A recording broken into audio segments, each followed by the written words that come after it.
The tap control feature in Oticon Zeal allows you to discreetly and easily control your hearing aids. With tap control, you can control volume or change programs, answer and end phone calls, end an Auracast broadcast, and control tinnitus program volume. Tap control is enabled in your hearing aids by your hearing care professional. If your hearing care professional has configured the tap control to change programs, you'll need to use the Oticon Companion app or native controls to adjust the volume.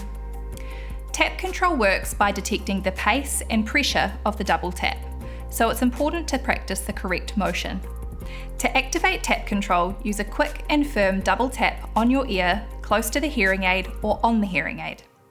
If you have a deep fitting hearing aid, tapping the area of cartilage over the front of your ear is recommended. If you have a shallower fit, tapping on the hearing aid itself may be more successful. If you want an alternative or supplement to using tap control, you can use the Oticon Companion app or native controls on your phone to discreetly control your hearing aids.